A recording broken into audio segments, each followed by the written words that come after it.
What is good, Unisport Tech Talk? Because one of the most frequently asked questions in the comment section below is, what is actually the difference between the mid-cut Flyknit Nike boots and the low-cut versions? Which is better? Is it worth the extra cash going for the Flyknit models? And what are actually the benefits, if any, getting a mid-cut Nike boot over the low-cut versions?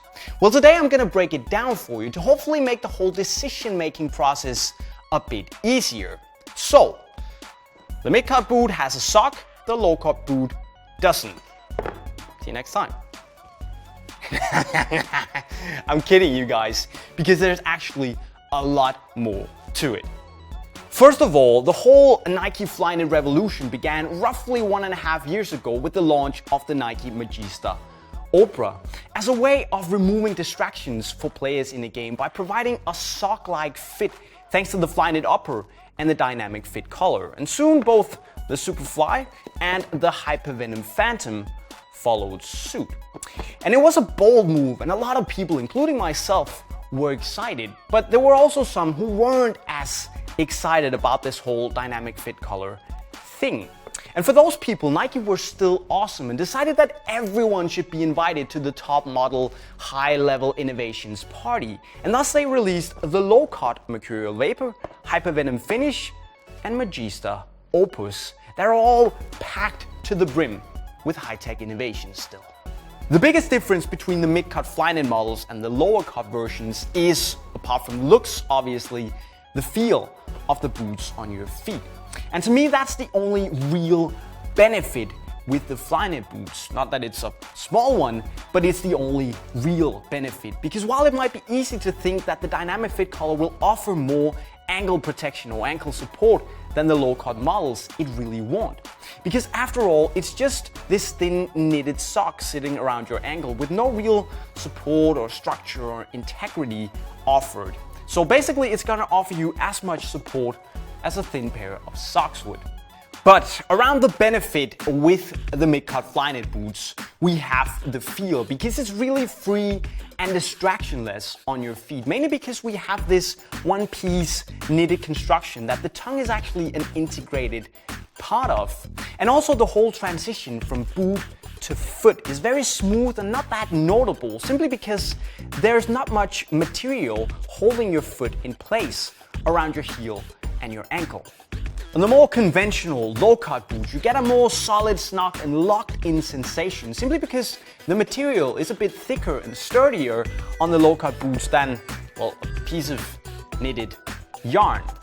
And in other words, you get a much more traditional feel in the low-cut boots because, well, they are more traditional, where you feel a much closer contact with the foot and the materials, that you get a locked-in sensation and you get a sort of more emphasized pressure where you feel you're actually wearing a boot.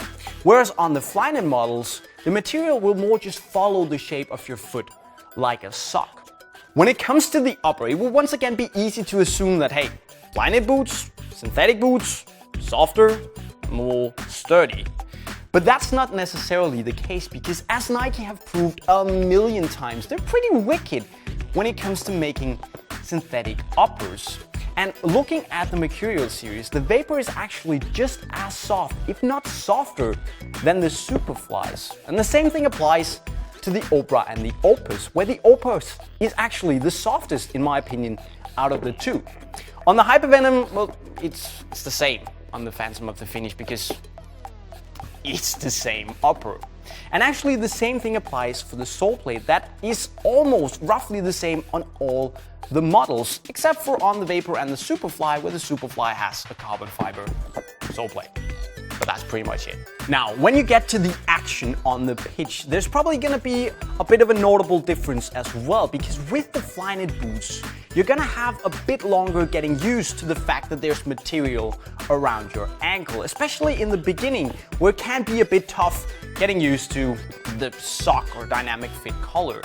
But actually, just as I mentioned with the support or stability of the dynamic fit collar, it's not really gonna restrict or hinder your movements because, as I mentioned, it's just a thin piece of compression knit. Now, when you get used to it, it's pretty freaking awesome, I think. Also, lockdown comes a bit into play here because the low-cut models will have more heel lockdown than the mid-cut Flyknit models, simply because your heel is allowed to move a little bit more up when you lift your foot to accelerate. And to some people, that is a bit of a hindrance. I don't really mind, to be honest, because on the Flyknit boots, you're gonna have the Brio cables or the Flywire cables keeping your foot locked down on the midfoot. And to me, that's really enough. I like the free sensation in the heel. But to other people that want to feel strapped in all the way over the foot and have that heel locked down, the low-cut versions are definitely the way to go. So, J-Mike, give it to me. The wise words, which are better? The mid-cut boots or the low-cut boots? And are the mid-cut boots worth the extra money? Well, to be honest, and as you've probably gathered, it's all about personal preference. So it's difficult for me to really sit here and say, oh, the Flyknit boots are better. But if I had to choose and say if they're worth the extra money, then yes. For me, they offer this completely unique free sensation that I just have a thing for, especially on the Superfly and the Magista. But if you want that traditional, more solid locked-in feel more, then no, they're probably not worth the extra money and you should go low-cut instead. And the beauty of it all is that they're all really top-tier models, so no matter which side you decide to stand on, you get a pretty freaking awesome football move. Now that's something, isn't it? Which am I gonna go with? Yeah, that's a difficult one. When it comes to Magista, the Opus is pretty awesome, so is the Obra. That's a tie. Hypervenom, I'm gonna go Phinish. And Mercurial, I take any of these two boots over any other boot on the table, but in the end, I'm gonna be a Superfly kind of guy. But that's just me. And what do you guys think of the whole Flyknit mid-cut versus low-cut debate? And which boot would you choose? You should let me know in the comment section below, because now I'm gonna go, at least over here. So I'll see you next time. Your Unisport Web TV signing off. Cheerio.